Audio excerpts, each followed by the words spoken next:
Welcome to Mark My Words, a podcast that not only aims to inspire and teach the listener about entrepreneurship, it also aims to give my guests an opportunity to talk about their unique journey in entrepreneurship and life. So join me and my guests as we meet at the crossroads on Mark My Words.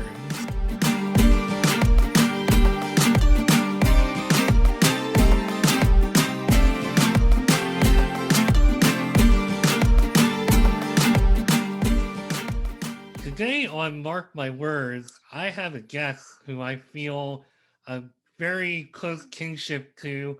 We seem to have some of the same goals as far as our mission with our podcast shows. Phil Better is my guest today, and he is the host of two podcasts that start out with the heading of Invest in Yourself. One of them is Invest in Yourself, the Digital Entrepreneur Podcast. The other one, Invest in Yourself, the podcast series. And he is also the host of the Phil Better Show. And he has a really interesting history, and he really has kind of the same passion for digital entrepreneurship and just entrepreneurship in general, and meeting those who are doing it and seeing what makes them tick. I was on his show, and now he is returning the favor and being on my show. Phil Better from Canada, welcome. Thank you, Mark. It's a pleasure to be here. And first of all, I want to thank you, for being gracious enough to be a guest on my show and extending the invitation for me to be a guest on your show. I've listened, as I said in our interview, I listened to a few of your episodes, and I'm just loving the individuals that you get to talk to and hearing their stories. And it's just, I love hearing stories, and that's who I am. So I want to thank you again for having me on your show. Well, thank you for your time this afternoon. I know it took a little coordination to get here, but we are here. And yeah, thanks again for being here. And I'm really excited. And as far as what you just said, I feel like you being here just adds to the list of awesome guests. So I'm really excited to dig in and learn more about why you decided to change course in your life and to be doing what you're doing now. You're having a lot of success, and I want to hear more about that. Oh God, here we go. Like, we have to go into a deep dive. Give me 1 second here. Going for the coffee, water. Water. Water. I don't drink coffee, which is really weird. I used to work in a coffee shop at the overnight, and never drank coffee. I've had sips of coffee. I've had like espresso, like a cup of espresso here, a sip of Irish coffee over there. But I generally just drink water when I'm on podcasts because it keeps you from getting cotton mouth and all that. So yeah. Yeah, my story is kind of weird. I've always wanted to be in business or be an entrepreneur, but never really knew how. And I was sold the dream when I was younger, go work for a big company, they'll take care of you, all that stuff. And I did that for about a decade of my life. And Mark, you had mentioned earlier about my name, because my name isn't Phil Better as much as I wish it was. My last name is actually Lemire. And it was because of the big corporations I worked for that I had to come up with a different name online, because they were like, you represent the company when you're online, and your social media should be this and that, and you'll be all the technicalities so you don't get in trouble. Like we see the Karens and some of the Chads of the world getting in trouble by posting things or being tagged and things. So I've always used Phil Better as like an alias, if you will. And the play on words, like I make you feel better, but like people love using that go-to.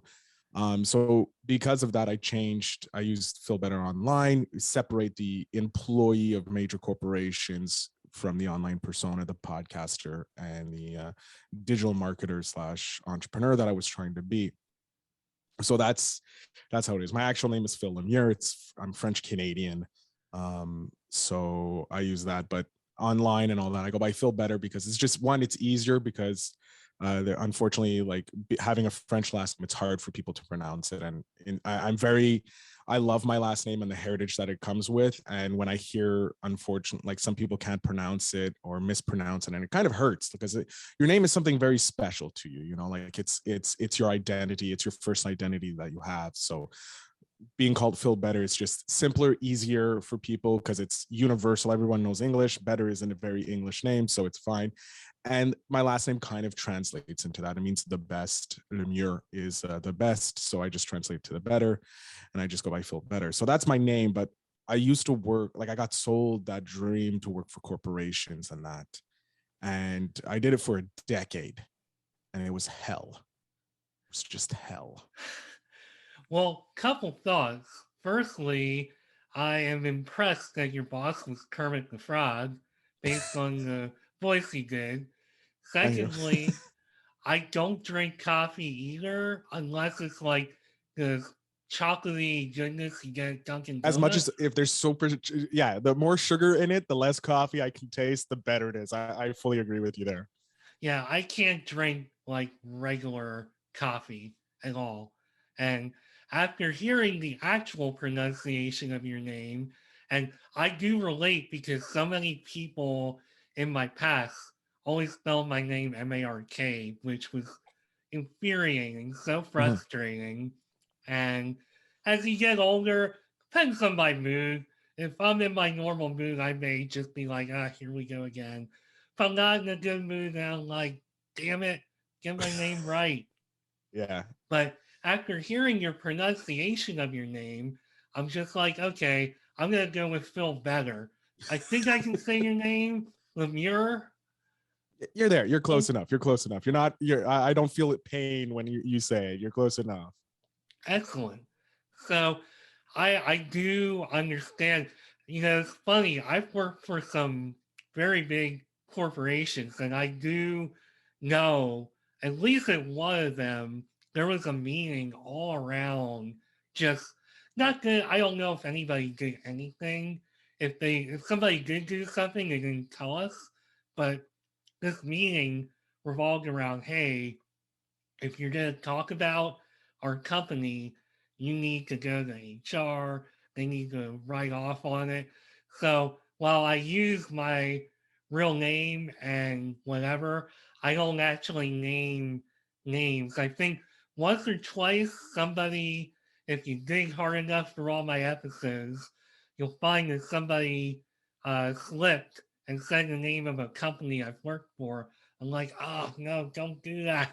So I don't name names. I am who I am. I represent me and I go by me. And if somebody has a question or problem, I guess they can talk to me. Hopefully this podcast doesn't really connect myself to any of that.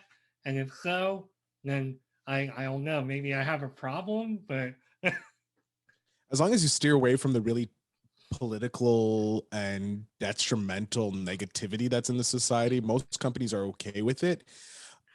Because I was, my first podcast was the Phil Better show. I was dealing with movies and that, and some of the movies can deal with like, you know, like American History X, which is a very controversial film in and of itself. It wasn't like my company couldn't really say anything because I worked for a financial institution, so I had to be very careful because if I create a business, I had to make sure that it didn't just pull away from my activities at work, or it didn't go against the aligned businesses, the business practices of that company. So I said, movies are kind of, you know, controversial. Plus I was on Twitter using Twitter, and like it could come back to my company. So I decided, hey, I'll do that separation because it's Phil Better, it's not Phil Lemire, you know, like there's a complete different persona, it's not the same individual. And there's only one place at the time when I was working for the company that you could connect Phil Lemire to Phil Better, and that was on LinkedIn. And then when I finally left that company and I went into my own business by being a freelancer and then owning my own company, and that's when I was like, I don't really care if they connect because they're the same person. I run my company. So like if everybody's like, oh my God, I can't believe Phil Lemire said that, we have to go to his boss, Phil Better. Wait, they're the same crap. Like, I'm not going to get mad at myself for saying something. I said it, I'll own it. And if there's any repercussions, it's only on me. It's not on this major corporation that like pays billions of dollars to protect their image because they don't want, bad press. I've always wondered what my stage name would be if I had one, and other than the whole Marky Mark blog that I did, which is still not really an original stage name. It's something some people have called me throughout my life, but that's not really original. I Mark My Words is more original than Marky Mark, so Yeah, there who you go. knows? But I actually want to segue without segueing. That's how you say. That's how I do my segues. I just call out the segue. I'm like, we're segueing really horribly into the next topic. Let's go, and that's on my movie podcast. But yes, let's segue into some questions or any thoughts you would like. I try to do the segue poetically if you listen. I don't know if poetically is a word most people would use, but I use it. It's poetic. So, putting all that aside, we'll segue because you said the word segue. And I, I've always tend to start off the show by asking the guests what they kind of like envision themselves doing growing up because I've taken a peek around like your LinkedIn and all that. I see what you were getting into now, very like IT-ish and even the dreaded F word of fraud, which is like Yeah. nobody, I don't care who you are, nobody grows up, they're Oh 70 God, years no. old and they're like, I want to, be a fraud analyst or whatever. Maybe they want to commit fraud, but maybe they don't necessarily want to do it on the good guy side. So, No, what they don't did want to be the you white see hat. yourself doing when you were growing up? Oh God. So when I was growing up, it was like I wanted to be either a detective or a lawyer. That's what I envisioned myself being. I wanted to, because when I was younger, I was I'm very passionate. So like, I would always argue, or I would always have debates with my father, my sister, my brother, my mother, which would drive them nuts because they're like, we don't want to have this. We don't. Why is the lawyer coming out of the child? Like, who invented this lawyer child of ours? Like, none of my family is in law. None of them are any inkling of going into that. But I'm just very strongly opinionated. And I would always, my mom would tell me to do this, and I would try and argue my way out of it. The famous Listen, Linda clip of the child trying to get his mom to understand why he had the cookie.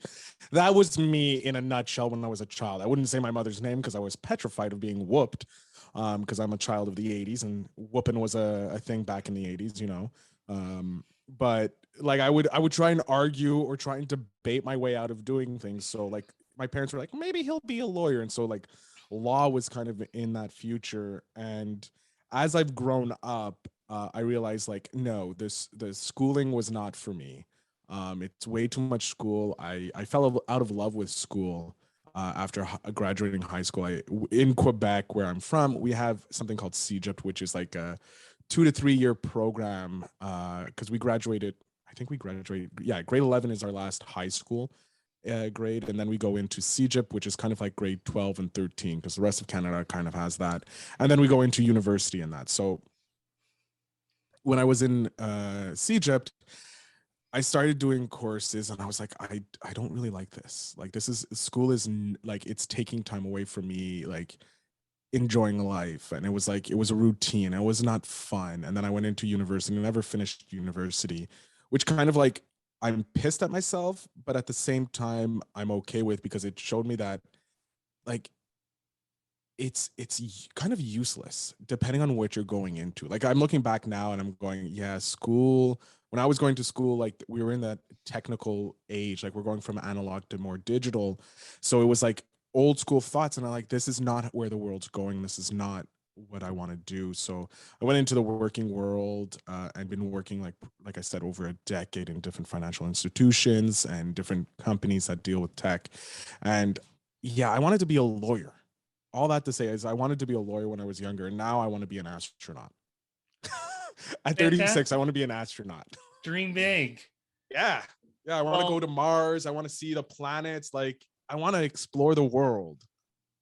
well, let me tell you, being a lawyer was also something that I was seriously considering off and on. Now, TV and broadcast and all that was always like my biggest passion. I used to play with black and white TVs, and I used to study like TV guides, and I was all into that. But I also like wanted to be a lawyer for some reason. And the only reason that I can come up with for why I wanted to do that was from watching shows like Night Court, like especially Night Court, which I'm actually binging on Amazon Prime right now. It's amazing how much I remember, even though I haven't watched it in like 30 years, which Yeah. again tells you what an impression that show made on me. But I was like, man, like, look at Harry Stone, like how zany he is. Like, is being in, a courtroom, can it be like that fun? Like, look at how much fun Dan Fielding's having. And then shows like Ally McBeal came out. And I'm like, look at that law firm, like Cajun Fish. Like, look how much fun they're having. Like, being a lawyer is awesome. It's gotta be that much fun. And It's then, not. I can promise you it's not. I've been in law firms. They're nothing like the TV shows. well, that's it. And I think one way in which I feel like we're similar is that just by knowing you a little bit and talking to you, I'm just like, yeah, he's like me. He's too like laid back, and you're not like I don't you can correct me if I'm wrong, but I know for myself I am very driven and a hard worker and all that. But I'm not like driven in that way because for me, it's not like I'm going to be up at night thinking about a case or whatever. And if I'm in court and there's an opportunity to be funny, I'm gonna try to be funny. I'm gonna try to be like Harold T. Stone and not what you see on court TV. So I was not a good fit for that world, and Yeah. it took for me to actually watch a few cases on TV. I'm like, man, these people are just, this is just really boring. Like, I don't want to be a part of this. This is just not, it's too serious. So you guys are actually really lucky in the States because we have the British style of court system here. So we actually have to wear robes. Our lawyers wear robes, and it's like it's very like strict on how you have to proceed. Because I've sat in some court cases. Because when I was younger, my dad's like had some lawyer friends, and he's like, "Here, Phil, you go with this lawyer. He'll show you around and stuff." And that's how I got to see different law firms and that. And I've sat in on some court cases, and it's like it's very procedural. It's not like you see, there's not these big, like the American style courts. So I don't know how the Americans style courts, because I've never been there. I've only seen like some TV shows and that. But in Canada, specifically in Quebec, because we have a dual law system. We have the federal law, but we also have provincial laws. So we have a really weird style of law system here. But like everybody wears like the robes and stuff, and it's very procedural and it's very specific. There's honorifics you have to use when you're speaking with the judge and that.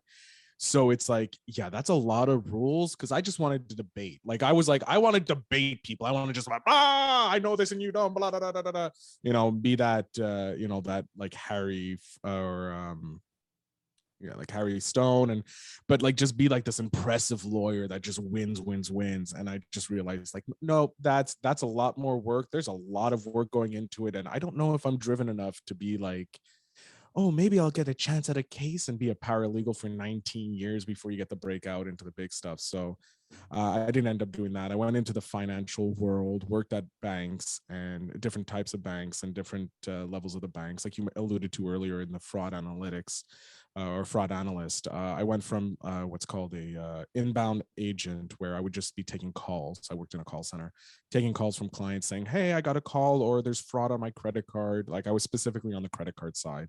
Fraud on my credit card, what do we do? And solving that issue, and then moving into the preventative side where I would just analyze accounts. And then I went into the fraud payment side, which is way more stressful than people would believe, because you're dealing with people paying their credit card and not being able to have access to the funds because we don't know where the money is coming from. Is it cash? Is it coming from a third party? Is it fraud money? Like, is this check going to bounce on us? And are you going to double your limit? Like, there was a lot of stuff. And people, surprisingly, when you block someone's credit card, people gets mad, and it's like, well, the credit card's not really yours.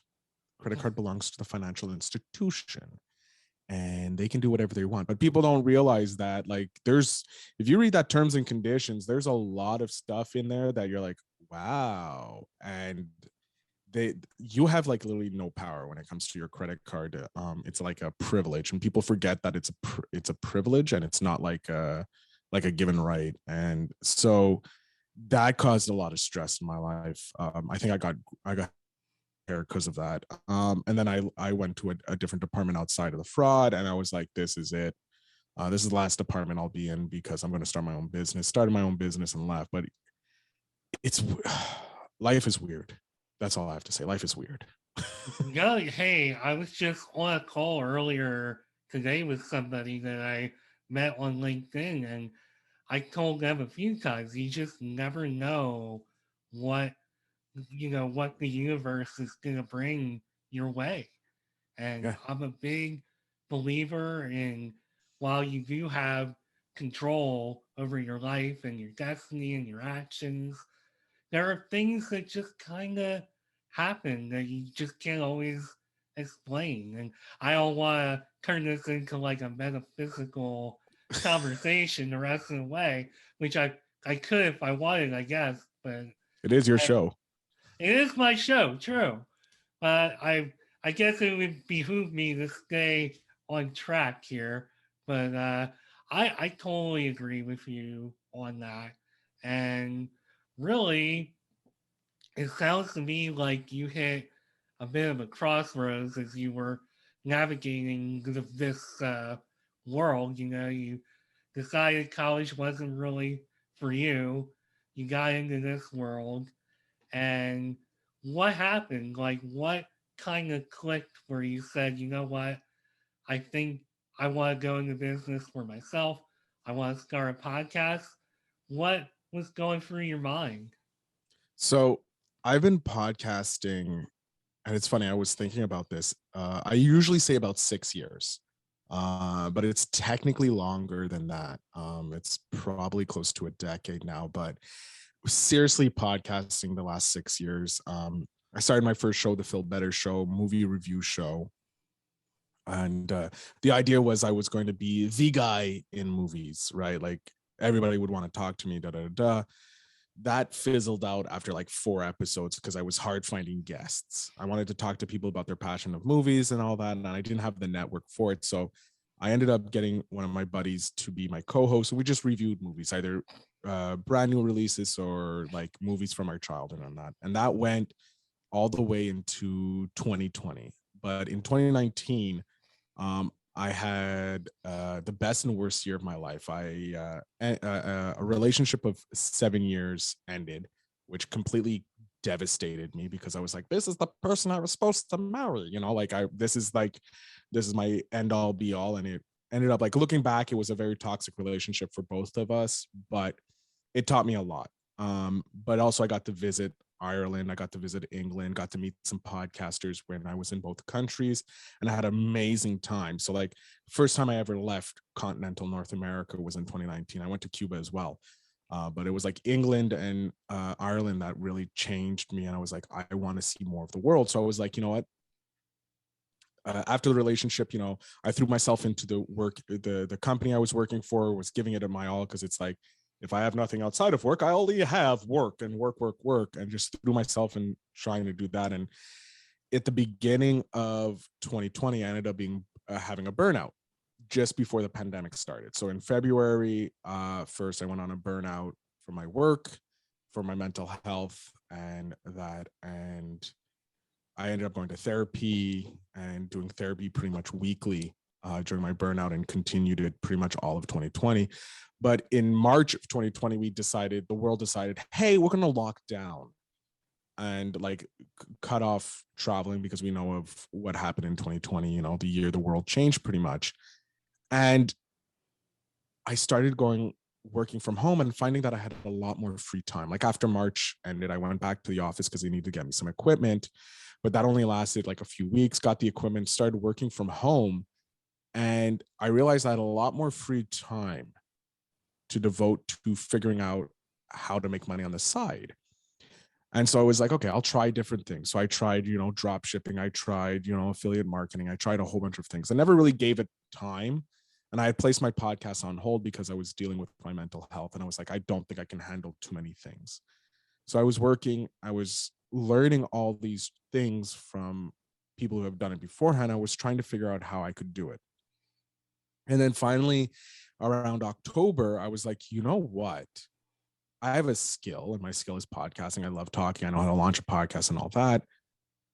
I'm going to ask entrepreneurs who work in the digital field how they did it, because the best way to learn is ask people who already have done it. And I can ask the questions that I'm not sure of, right? Like, how do I do this? And how do I do that? Like, but I can frame it as a way for my audience, whereas I'm actually getting the knowledge. So starting in November, I started reaching out to a whole bunch of entrepreneurs that I was already connected with through, trying to find out how I can become an entrepreneur. And that created invest in yourself, because I always believe if you invest in yourself, it's the best return you'll ever get. And then I was like, invest in yourself, the digital entrepreneur, because I want to work in the digital field. So I started interviewing, launched it in December 1st, 2020. I launched with 4 episodes, I believe, for 3 to 4 episodes. And then I just did weekly episodes through there. And then it was in January of 2021 that I interviewed Lloyd Ross, a guy who changed my life. He's a millionaire investor. He started a side hustle that brings in multiple 7 figures. This guy was like, oh my God, and interviewing him, he was just launching his book at the time, and he had so much knowledge. And I was like, you know what, you should have a podcast. And he's like, I've been told that a lot. I'm like, you know what, I have a huge network. I'm going to try and help you get on more podcasts. So reached out to a whole bunch of my podcaster friends. I'm like, hey, this guy is like this shit. You should have him on. Gets on those podcasts, comes back to me. He's like, let's launch a podcast. I'm like, all right, cool. We worked together. We launched it in March of 2020, or no, 2021. And we just go each week, every week an episode drops out. He sends me the content. I handle it so that he doesn't have to. And I do everything for him on the podcasting side. And then it slowly got a few other people and I training. I'm like, oh, okay, maybe I'll just teach people how to podcast. And then it was like, no, there's already too many courses on that. So I decided, hey, what I'm going to do is I'm going to handle podcasting for high net worth people. And that's what I do. I handle the podcast. That's my business. And that's what I've been doing. I don't focus on the small people. I'll give advice out. Anybody can book time with me. I bought 2 days a week for people to actually have time to talk to me, ask questions, and help them out. But I just focus on high net worth people because they have the most time. Like their time is so valuable to them because they're running businesses, they're running other things. They don't want to be touched. They don't want to deal with the tech. The tech's not the thing they want to do. They want someone to handle it for them because they know it's going to take them too long to do it. So they pay me to do it. And so that's what I did for 2021. And it was just escalating there. I launched a second podcast to interview podcasters because I love podcasting. Podcasting has brought me so much joy and so much knowledge. So I wanted to learn more about podcasters and teach podcasters how to be better at podcasting, right? From learning from these digital entrepreneurs, how they grow with their business. I want to take that.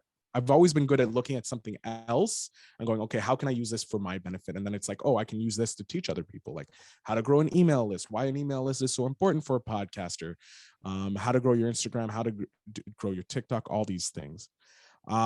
So I launched the Invest in Yourself, the podcast series. And from that, it also gave me the opportunity to launch a podcast for a private Facebook group on stock investing. So I've now learned how to invest, and I started giving advice on investing. I'm like, hey, this is what you should do. Invest in this because it's invest in the S&P 500. Like that's the biggest thing because it has an average return of 10%, which is always going to beat inflation. It's better than just a simple savings account because the savings account, it gives you like 1% and inflation is always like at 3%. So you're losing money. So like I started that and I produced that podcast and that's going amazing. And we do a live show talking to people. So it's like, holy guacamole. I now have 4 podcasts under my belt. I'm like, what the hell? How do I have this time? And it's just slowly building up my knowledge base, talking with people like yourself, talking with other entrepreneurs, growing that. And it's just become my life. And I was able to quit my 9 to 5 in, I think it was, we're in 2022, right? Yeah, we're in 2022. It was near, I want to say June of 2021 that I quit my day job. And it was just after a stupid conversation that happened in we used the company used this group chat thing and they had a podcast, and that's why I kind of wanted to go into that department because of the podcast. I wanted to help them. Like I have 6 years of knowledge. Like I know shit, and I can help make this podcast better. And in the conversation, there was a point where the person who helps do it says, "Hey, we just released a new podcast," and they spelled pod, P-O-D, space cast, and I'm like, "Hey, FYI, it's spelled podcast, not pod, like how you spelt it." Like just being friendly. And my direct manager, which really pissed me off, she goes, "Thanks XYZ to the person, and also thanks to the grammar police," referring to me. And I was like, "Excuse me?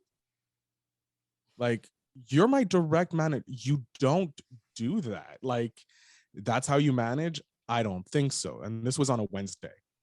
So I responded with, just like how I take pride in my work here at the company and help to educate people on the proper procedures on that and be better aligned, the same thing I do with what I'm passionate about, my hobby, my side hustle. I'm going to help people so that they don't make the same mistake and don't make a fool of themselves, right? I'm paraphrasing. I didn't use those words exactly. It was much more professional. And then she sends me a private message going, "Really?" And I'm like, "Well, you insulted me and I didn't think that was fair." And she's like, "Call me." So obviously I call her. She kind of like comes at me, and I'm a very fiery, passionate person, and I had to keep my voice level.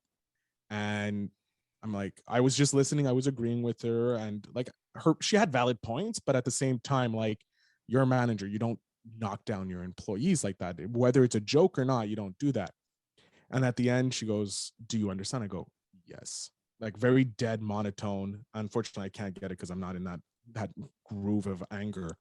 And she's like, "I don't really think you understand." I'm like, "I understand. I'm just keeping my voice level so that I don't cause any further incidents and have a negative mark on my record." She's like, "Well, we're done here. I have another meeting." And she hung up. And I'm like, yeah, F this. I'm furious. I know I'm not going to give good service to the clients and that. And the last thing I want to do is like besmirch the company or give bad service because it's going to reflect poorly on me, and it's last thing I want. Right. So I just log off, close my thing. I'm like, F this, sit on my couch, and like I start watching TV, and I have my phone beside me, and my phone's blowing up. It's her boss is calling me going like what's going on? I'm like, I'm not answering my phone. F this. I can't. At the end of I clocked out, right? At the end of my shift, I look at my phone. I have like 4 or 5 missed calls. I have 2 voicemails. I listen to the voicemail. It's the manager going, "Phil, is everything all right? What's going on?" So I call her and I go, "Look, this is what happened." Left her a voicemail. I'm like, "Hey, everything's fine. I had to leave because of what happened." And she was like, "Okay, we're going to talk about this on Thursday. We're going to have a meeting because we need to deal with this. But in the future, please let someone know if you leave." I'm like, I 100% take ownership of the fact that I didn't follow procedure. it was just a spur of a moment thing. I apologize. And like I owned it because that's what you have to do as a person. You own your mistakes and you grow from it. The next day, this is Thursday, we go into I log on, I message the individual who had written the podcast incorrectly, and I correct. I go, hey, really sorry. I should have messaged you privately. I'm just really passionate about it and that. And he's like, yeah, no problem. It's okay. And I'm waiting. I'm doing my shift, doing my stuff, and then I get the IM from the direct, not my direct report, her manager going, hey, Phil, are you ready for a meeting? I'm like, yeah, cool, let's go. And so we go into the meeting. It's her, my direct manager, and me. And they're like, okay, Phil, what happened? So I literally just state the facts. Boom, boom, boom, boom. And then they're like, okay, now we want to talk to you about, what's happened in training. And I'm like, wait, we're just going to completely gloss over the fact that this manager insulted me. I felt insulted, and we're not going to talk about this, but we're going to go and attack me because of things I've asked in trainings and trying to learn more, because that's my job. I want to learn, I want to understand. And having interviewed like 80 plus entrepreneurs, like questioning shit is the most important thing. And they're going on, and they're like, and near the end, they're like, maybe it wasn't the best decision for you to come over to this department. I go, you know what? You're right. It wasn't the best decision. And I quit. And I just like, boom, close the lid. I was like, I'm done. Screw this. And then Friday I got a call, and she's like, Phil, from the higher up. She's like, Phil, I just want to make sure if you're still, I'm like, I am 100% certain that my decision to leave this corporation was the smartest move of my life. Let me know exactly where I need to send the equipment and when you guys are coming to pick it up, so that I don't have any more of your stuff here and there's no more negativity in my house. And she's like, oh, okay. Well, we'll be in contact. We'll send you an email. I'm like, thank you very much. Have a lovely day. Click, boom. The weight that was lifted off my shoulders, Mark, I can't tell you how like exuberant I was. Like, I have friends who see me now and like, Phil, you're the happiest person in the world. What happened to the old grumpy man? Because my friends would call me the grumpy old man. And I like, now they're like, you're super happy. What's going on? What did you do? How did you find this well of happiness? And I was like, I just quit my company, and I'm just full-time freelancing and doing this, finding gigs and that. So they were like, wow, okay. And like that also like precipitated like me losing weight, becoming more healthy, working out, being a better human overall. And it was just like, I feel like I'm 20 years old again. I'm getting this second chance to go about, but that's how I jumped into the entrepreneurial world. I just took that risk, and I started asking questions and finding people who knew what they were doing, and was like, oh, so when you started, you didn't know what you were doing. And they're like, yeah, we had no clue. That's 90% of the entrepreneurs that I've talked to. They had no idea. Well, you can add me to that list. I really had no idea what I was doing when I started my journey. And let me just say that went for me having a few questions to kind of bridge the gap in your journey there to holy smokes, by the time you got to the end of all that, I was like, again, I feel a real connection. While I haven't had an exact experience like that, I still am working job. Thankfully, been working from home for almost a year now. But I've had experiences in my career where it sounds to me like you kind of saw the signs that, hey, I have more to offer than just being a cog in the machine.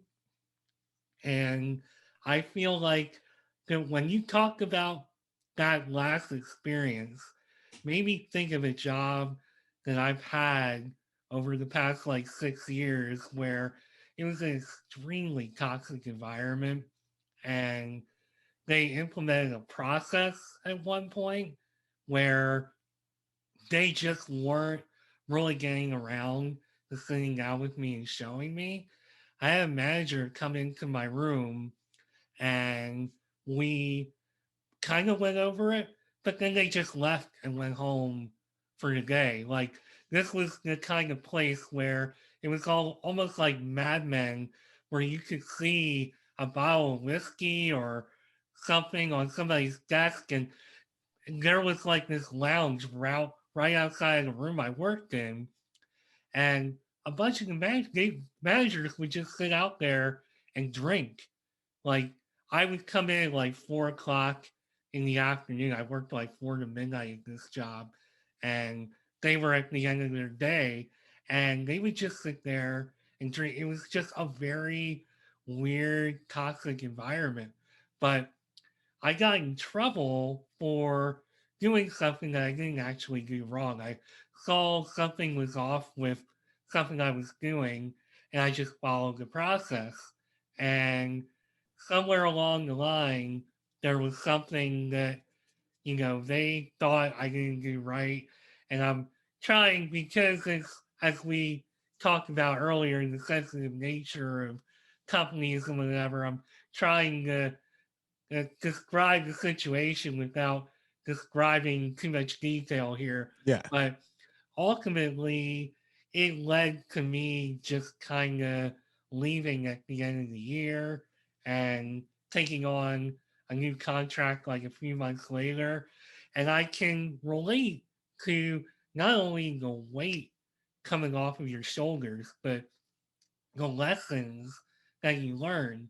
Because between that job and the next job, I worked from home for a few months. I worked again online, did some writing, but I also did a lot of blogging and just working for myself. It was around the time that I started a blog. And through that experience, I saw the power of working from home and just working for yourself. And Hmm. even though I didn't make a dime off that blog, it taught me a lot. And a lot of the things you said, like I I feel like I'm 20 years old again.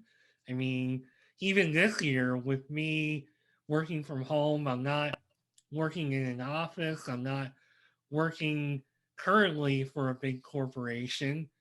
And I feel just so much better about everything. I have more time for self help, or maybe self care. That's Yeah. self help. Although you never know, maybe I do need self help too. Self Everybody care. needs some self-help. There's Yeah. always something you can learn from someone else, or someone who can be like give you kind of like those little shortcuts, because obviously like it goes back to like math, like when you're learning 1 plus 1 or 2 plus 2 and doing that, and then you get to the more complicated stuff, like you're like, you have to solve this, and then they give you that like little sheet, like this is how you can do it a little quicker, and you're like, why didn't you teach me that first? Like you have to go through the struggles to appreciate the shortcut. But when it comes to life, there's sometimes better when you go to like a therapist, or you go to someone who's already had those struggles, and they're like, look, this is what I've done to help me, so that maybe it can help you, and you do it, and you're like, oh my god, thank god they gave me that little cheat code or that little secret, because it's just made my life 100 times better. Like, it's so important to have those little cheat codes when it comes to like self-care and help, because we don't know it all. We're dumb apes, if you want, like we're not the smartest things. We learn from trial and error, but we also can learn from other people's trial and error. Like, it's going to take me like figuring out my haircut, the style that really suits my face and all that took me like at least 30 years of my life. Before, it was just shaving it bald, like just completely shaving it bald because I didn't want to take care of it. Then someone was like, no, you know what would look good here, this, that, like I went to an expert, they understood what I needed, and then I'm like, wow, I got so many compliments on my haircut. I'm like, woo, girl, okay, okay, like just like it's okay. Like, you listen to experts because they know what they're talking about and they can help you, and you just pass on the knowledge and that to other people. So yeah, self-care, self-help, all that stuff is super important. Well, you mentioned burnout at one point, and I know I've had a few uh, times in my life, especially last year in 2020. There were moments where I just completely burned out just from, I worked in a place where I was around the news all the time. Oh god. So you can imagine that I would have a little bit of burnout during one of the biggest things to happen in our lifetime. one hearing of the about biggest it things. You have to every. realize, like, it's one of the biggest news cycles. Like in our adult life, yeah, maybe like in our 30s, this is like something that's huge that most people don't have to deal with. But if we look at it, if you were born in the 80s, you've dealt with like the fall of the USSR. We've dealt with like the Y2K. We've dealt with SARS. We dealt with the financial, like at least 2 to 3 financial crises already. Like 2008 had that, and then I think there was one like in 2016. Like we've dealt with a lot of crap in our life, and we're only like we're not 40 yet. Like we Well, lived I'm like 40. 18 decades. Well, okay, yeah, you're like within like like we're not even 50 yet, like are halfway to our life expectancy, right? And we already dealt with more than most generations have had to deal with in such a short period of time. Like in one decade, we dealt with like 4 major catastrophes, and we're like, what the hell? Like, and they're thinking, everybody's like, well, they should be okay with life. How the hell can I be okay with knowing that like Hurricane Katrina just destroyed a city? We're dealing with massive racism. We're dealing with like massive upheavals over here. We have a war going on. Like every 2 days, we're hearing about another war being started. Like how do you think we're gonna be okay with this shit? Yeah. But yeah, it's self-care help. I just don't understand how you could have been around like if you were in that world for so long and you didn't have a burnout or you didn't have a breakdown. Like hats off to you, because I want to know your secret, because I wasn't even in that world and I ended up having a burnout. Well, not only was I dealing with the news cycle of that era, but unexpected things would come up. Like all of a sudden you lose connection to like 70 streams and half of them are live, and you gotta fix this like all immediately. Like it, it led to a lot of burnout. So for me, I don't even know if I got around to asking, but uh, how did you deal with your burnout moment? So what preceded my burnout, it was in November of 2019. I was at my parents' place. My parents downsized from a house because all the kids were out. They moved into a condo, and like my mom was like, "Okay, we're gonna get rid of most of our Christmas ornaments, so it's going to the kids because we're not gonna have Christmas anymore here because it's too small. Everybody confined to this small little condo would not be good because we all have big personalities. So like we do Christmas either at my sister's or at a cottage up north that we rent, and we're there, and I was a miserable sob, like one of the worst people in the world. And I ended up blowing up at my mother, of all people. Like my mother's a saint, and I ended up blowing up at her, like huge argument, and it was like insane. And it's my birthday on top of it, like 2 major like happy occasions. We're celebrating your birth, but also we're talking about Christmas and getting like you're getting Christmas ornaments and that. And it was just like I blew up. It was bad. It was bad. And my parents were like, "Yeah, you're gonna go see the doctor." And my parents, because in Canada we can have access to doctors, a private doctor, go and see him, and he puts me on this medication. And I'm like, all right, cool, I'll try the medication. So at the beginning of December, like pretty much on the 1st of December 2019, I started taking these pills, trying to help me with my mindset, trying to make me positive, trying to be a better person overall. I can't remember what it was at the time. Like it was long ago. And like all of December didn't really work. January, like there was still no change. And I'm like, and it was just getting worse. I'm like, I can't wait for these drugs to kick in or this medication to kick in to make me feel better. Because if I do that, I'm probably going to end up like just like choosing the easy way out, not the easy way out, but like choosing to end my life just to end the suffering, because that's where I was nearly at. So I went to him like, hey, I'm not willing to roll the dice on my mental health. My mental health is too important to me. Like I want to be around it because my sister just made me a godfather to her son. And like, that's the highest honor anybody can get, being the godfather. Right. Um, so I'm like, there's no way I'm going to like put that at risk. So I'm like, I need time off. I'm a burnout. So the doc was like, yeah, how many months do you want? I'm like, I can do it in 2 months. Thinking I'm like the strong macho man. It was stupid. I should have took like 4 to 6 months. I took those 2 months, but in those 2 months, I actively tried to figure out things to make me feel better. I went to therapy weekly. I started walking. I went to my parents' place at least once a week. Every Thursday, I would go to my parents' place and I would see my nephew. And my nephew was like, the minute I was with my nephew, everything else fell away from the world and it was just pure love. Because, a child, like they only know love, right? So I'm playing with my nephew. I'm just having fun. He's laughing. I'm giggling. Like I was just like happy, right? And then Corona decided to say, hey, you can't do any of that anymore. So like I couldn't see my nephew anymore, but I FaceTime with my nephew. And my therapy session went into remote. But I also was like, I need more. So I was walking even more. Like since I had no time, like I was going on walks like 3 or 4 times a day. I would just go, you know what? I don't want to watch TV anymore. I would just put my shoes on, put a jacket on, out the door, and I would walk for like I would listen to music, podcast, whatever. I would just walk, just to walk. And I started losing weight and started getting healthier. And I'm like, ooh, this is good. Like, oh, I need new pants. And so that reinforced, positivity in my life, like the positive reinforcement. And then I still took the meds and the therapy was helping. The therapy after like 6 months, we went to every second week, and then we went to every month. And then it was like, okay, Phil, you used me as you need. You're at a point where you're like, this is within a year. I was at the point where she was like, my therapist was like, you don't even look like the same person anymore. Like physically, you don't, but also like how you're talking, the problems we're dealing with is completely different.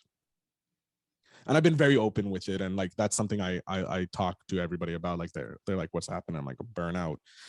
Therapy is like what's the saving grace. And there are points where I'm like, maybe I'll call my therapist because I'm dealing with something and I could use her advice. And I call her up and I have this one-off session with her and it's done. And then I don't use her until a little later. Then call her up and like, hey, I need a session.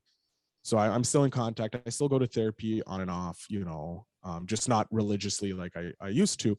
But it was like therapy and walking were probably the two things that like saved me.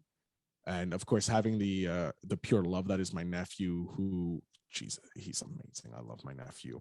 Um, but yeah, those were those three things. Like having something that's pure love in your life, that's just like will give you unconditional love. So be it an animal, a pet, or a child, or just a partner that can give you that unconditional love. That's like your safe space. That is so important to your mental health. But also, like going to therapy, learning the tools that can help you, and just like unloading on this person who has no judgment of you. They just were like, hey, just talk to me, let me know what's going on in your life, and let me see if I can help you. And just exercise, like people I was always tried exercising, but it never really stuck until I was like walking. And like that's what I live by. I go for walks. Like I'll walk 10K steps in a day without even thinking. Like I had to buy like 3 new pairs of shoes because I was walking so much. Like the soles were gone. I was like felt like I was walking on straight on the cement without any soles or any shoes. So that's how I did it. That's how I beat my burnout. It was just religiously trying to make myself better. I would do meditation. Like I was trying everything under the sun. Like yoga. I started doing yoga, which was like amazing because it like just relaxed you, because it stops you from having your anxiety or your depression because you're so focused in the moment, trying not to fall over when you're doing your yoga pose.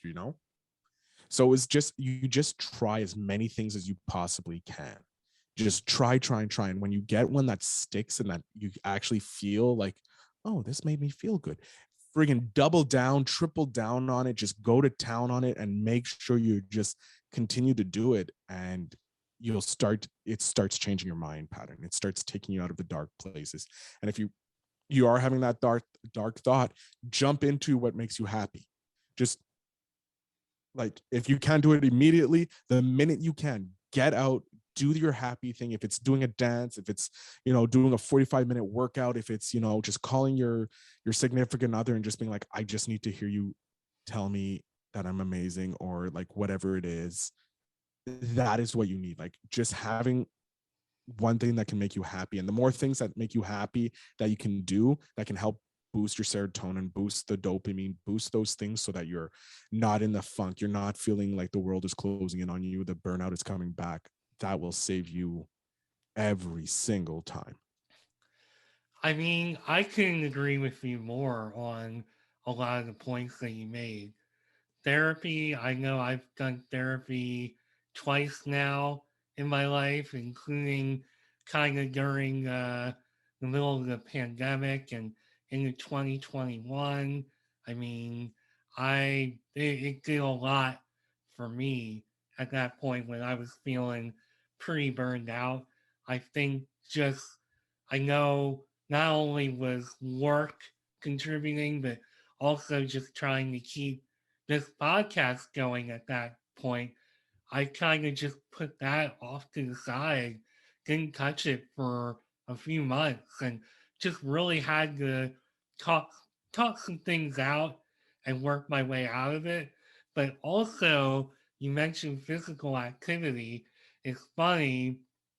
I bought a punching bag. Oh gosh, How Christmas of great is that punching bag for you? it's amazing. Christmas of 2019, I bought a punching bag. Didn't really touch it or think about it. But then around that time when the world completely shut down, you can imagine where I was working and all that news and all the changes that were going on. I was completely stressed out. So I would just come home. Actually, there was one morning I woke up on a Saturday morning. I had to go to work, and I like slammed down my charger cord. I unplugged my phone. And I slammed it down.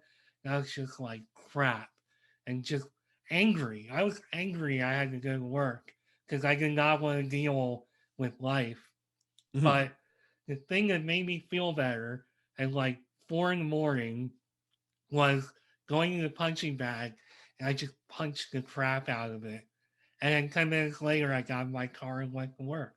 And, Oh no, no. from, I have friends who have punching bags and they swear by it because they just yeah, picture, or they go to boxing lessons, or like, Muay Thai or martial arts or something like that, and they just get that workout in, and they work out all that aggression that just comes from life. Because like, we don't have, like, in the modern world, we're not supposed to be aggressive, we're not supposed to be these creatures of violence, but yet we're getting constant, like with the news and all that, we're getting all this pressure, this negativity, and it builds up this aggression, it builds up, like, like this negativity that we have to release. And like, sometimes just doing something physical, like, being able to just like punch something, and just like, this not punching a human being unless you're in a boxing ring and everyone's protected, but like, this punching bag can be every that person you hate, like that individual that you can't stand, or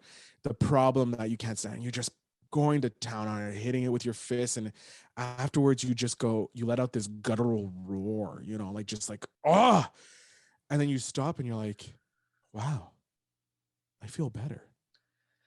yeah, I totally can relate. And from that point on, I learned that look, if I ever feel that way again, which since I left that job and have been home, haven't really felt that way at all. But if I ever feel that way again, I know exactly what to do. There you And go. with that being said, I'm going to kind of give you a 2-for-1 question. So Ooh, I love those. tell us what is next for you and your endeavors. And then if you can talk about how people can work with you and find you, we'll have a Definitely. 2-for-1 sandwich on that. There you go. So currently, right now, what I have going on, and I alluded to when we were in the pre-room and the green room of the podcast. I just signed a new client. Right now, we're doing it's for a sports network of team of the NHL. It's not with the NHL; it's with a company that's starting to follow teams in that, and we're using He wants to start doing a podcast, and before his boss signs off on it, he wants to see some ROI on it. So I'm producing a podcast for a team, for a specific, we're focusing on a specific market. I can't go into too much because the contract is just signed and we haven't launched it yet. But we're working on that right now, with the possibility of me being the go-to guy for covering all the teams. So that's 32 teams. I'll be producing up to 32 podcasts for this company once they start going into other markets and that, and they see the ROI and the return on how good it is. So we're doing that right now. We're in the pre-production of that, so I'm very excited about that. I have a course on how I automate 90% of my 80% of my tasks, because I do believe in the 80-20 principle. So I'm in the process of finishing up that, and then I'm getting into the building out the structure to sell that. So I have that going on right now. And the course is going to be something around like $20 to $30, because I want people easy access for independent podcasters to get it one time free, boom. And you learn all the secrets that I use to automate my podcast and take care of my tasks that I don't have time for, because running my podcast and handling the executive producer role of the other podcasts that I do. So there's that coming out. But if people want to work with me, it's very simple. You can go to Instagram and go at podcaster Phil Better. Simple as that. Podcaster Phil Better. I'm trying to do better of posting tips, tricks, and that on Instagram, so that people can learn how to make their podcast better, how to up their game in podcasting. I just want people to have a better podcast, so that they can get what they want, either be monetizing, growing your audience, or just having better guests on your show, so that you can feel like you're actually moving up. I love independent podcasters, because I started out as one, and then I figured out how to monetize my podcast and that. So I love helping people grow their show, make their show better in that. Well, that is amazing. And first of all, I'm a huge hockey fan, so I love what you're getting into, and hopefully you'll tell me when all that is official. I'd love to I'll check tell you that off air. out. I'll tell you off air. Yeah, yeah, definitely. We'll talk That's one of about the it. pros of having me on my show. I will tell you stuff off air, so that other people will be like, dang it, I now need to work with Phil, or get Phil on my show so that he can tell me secrets as well. Hey, that's one of the awesome things about doing a podcast is just the whole networking Oh and yeah. getting to know people. It's one of my favorite things about doing a podcast. If I can just, I know I've talked about it a few times on this show, but I always emphasize, if you at least want to network, have awesome conversations with awesome people like yourself, start a podcast. Mhm. So, um, it sounds like you have a lot of really amazing things coming up. You already have really great things going for you. And I thank you for your time today being on Mark My Words. Thank you. Mark, it was an absolute pleasure. I can't thank you enough for that invitation to be on your show. And thank you again for being a guest on mine. I'm looking forward to hearing the feedback from my audience on how awesome the episode was. Yeah, I would kind of like to know that myself. I'll definitely let you know. I'll definitely let you know. The minute I get feedback, I'll share it with you. Awesome. Well, I think that's all the time we have. Is we could probably talk for another hour, but we have things For that sure. we gotta do. So that is going to be a wrap on today's episode. Again, this was Phil Better, also known as Phil Lemure. I'm not really getting that completely right, so we'll just call him Phil Better, his stage name, and he, again, is the host of I can't even talk. Host at Invest in Yourself, the Digital Entrepreneur Podcast. Host at Invest in Yourself, the podcast series. Go check him out. Awesome dude. Awesome to have you on my show. And again, I always sign off by saying you can find me. I use LinkedIn the most. You know how to spell my name, MARC, Mark Schmidt. come find me. I usually post about entrepreneurship, careers, etc. Join the conversation with me there. Connect, follow. You can find me on social media.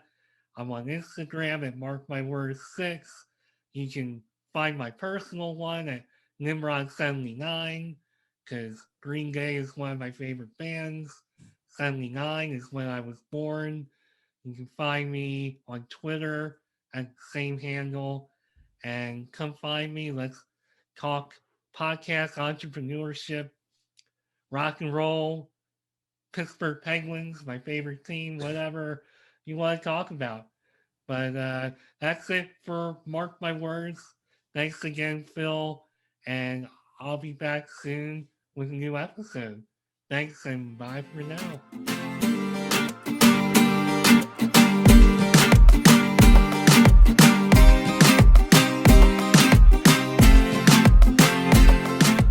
Thanks again for taking time out of your busy day to listen to Mark My Words. If you would like to connect with me beyond the show, you can find me on LinkedIn at Mark Schmidt, where I will be talking about entrepreneurship, careers, and anything else that is on my mind. You can also connect with me on Twitter and Instagram at Nimrod1979 and Nimrod79 respectively. This podcast also has a page on Instagram at Mark My Words. And finally, if you want to leave me a voicemail or check out what I'm up to with the podcast, come find me at podpage.com/mark-my-words. Thanks again for listening, and I'll be back with a new episode soon. Bye for now.